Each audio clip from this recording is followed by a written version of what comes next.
In this video, we discuss virtual local area networks, which segment a physical network into multiple logical networks.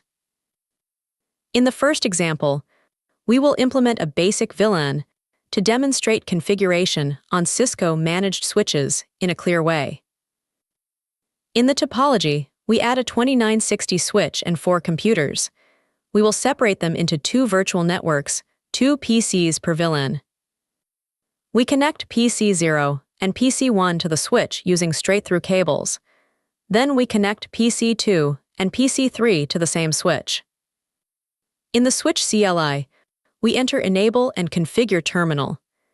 Then create VLAN 10 and 20 with names Admin and Sales. Next, we configure interfaces in the Fast Ethernet 1-2 range, assign access to VLAN 10, and exit configuration mode.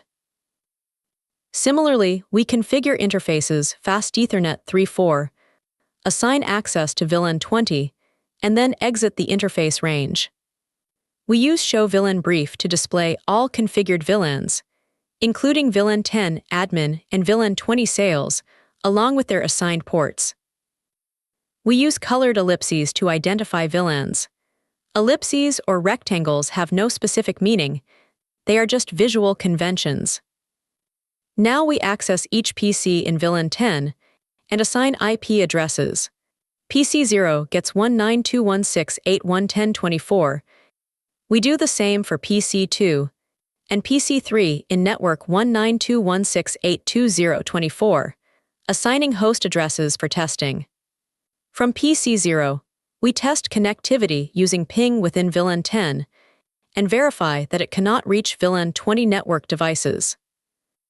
Likewise, from PC2, we test ping within VLAN 20 and confirm that it cannot reach VLAN 10 devices in the other network. We can now save the topology for later use and then exit the simulation. In the second example, we use a trunk port, which can carry multiple VLANs. With a native VLAN, frames travel untagged. Using the previous setup, we remove the switch and add 2 new ones for this scenario. We rename them Switch 1 and Switch 2. We connect one PC from each VLAN to a different switch to extend VLANs physically across switches in this new topology design. Besides PC connections, we connect the switches together with a straight-through cable.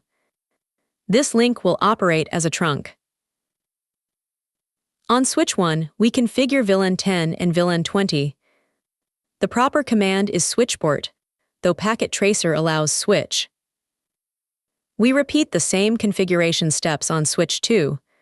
On switch 1, we configure the trunk port and allow VLANs 10 and 20. We repeat the trunk configuration on switch 2, allowing VLANs 10 and 20 on its trunk port as well to ensure proper VLAN communication. Back on switch 1, we configure VLAN 99 named native and define the trunk native VLAN on the interface to handle untagged traffic properly. We repeat the process on switch 2, creating VLAN 99 native and defining it as the trunk native VLAN to maintain trunk consistency. We run Show VLAN Brief on switch 1 to verify VLAN 10 and 20 for validation. We also confirm the configuration on switch 2. We can run Show Interfaces, trunk to verify trunk settings on each involved switch for troubleshooting purposes. Now we test connectivity using ping commands. VLAN 10 devices should communicate only with each other and not with VLAN 20 devices. From PC2, we verify that it communicates only within VLAN 20 and not with VLAN 10 to confirm proper VLAN isolation. We finish the example, save the topology and exit. In the third example, we show how to configure a management interface for a VLAN using an SVI to enable remote administration. We add a 2960 switch, one PC as a VLAN member, and a laptop for management access to simulate a real scenario. We connect PC 0 to the switch with a straight-through cable, and connect laptop 0 to the same switch to establish connectivity. We add a colored ellipse to identify the user VLAN to visually separate roles. Another VLAN will be used for management.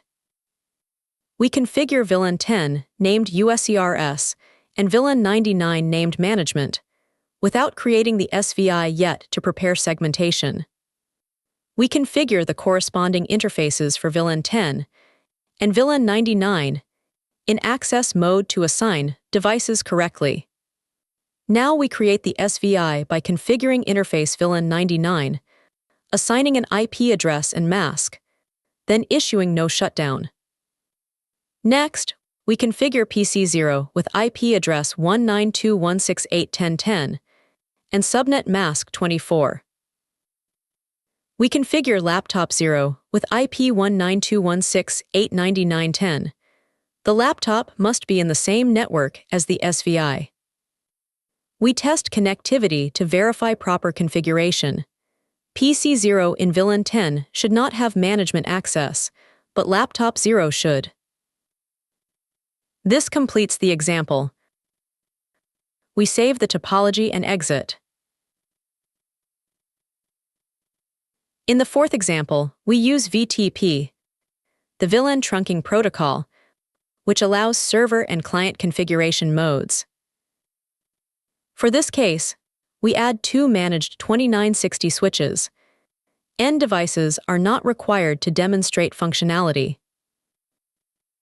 We label the switches as server and client. The goal is to propagate VLAN configuration automatically. We connect the switches with a straight-through cable and arrange them horizontally for clarity. On the server switch, we configure the interface as a trunk to enable VLAN communication between devices. Likewise, on the client switch, we configure its interface as a trunk to complete the setup and allow VLAN propagation. On the server, we configure VTP mode server, define a domain and password such as Enterprise and Cisco to manage VLAN. On the client, we configure VTP mode client and use the same domain and password to join the VTP domain. On the server switch, we create VLAN 10 named sales to propagate it automatically. It should be configured only once. On the client switch, we run show VLAN brief and see VLAN 10 sales appear automatically to verify synchronization. This demonstrates VTP functionality to simplify VLAN administration. We then save the topology and exit to preserve the configuration. In the fifth example, we implement inter-VLAN routing using either router on a stick or a layer 3 switch. In this case, we use a Cisco Catalyst 3560 layer 3 switch and add two PCs to demonstrate inter-VLAN routing.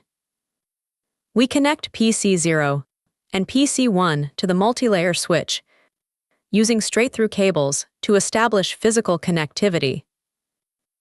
As usual, we add a yellow ellipse for one VLAN and a green ellipse for the other to visually distinguish the networks. We configure VLAN 10, named admin, and VLAN 20, named sales on the switch to logically segment users and organize network traffic. We configure an interface in access mode with switchport and assign it to VLAN 10 to place the device in that network. Similarly, we configure another interface in access mode and assign it to VLAN 20 to separate traffic properly.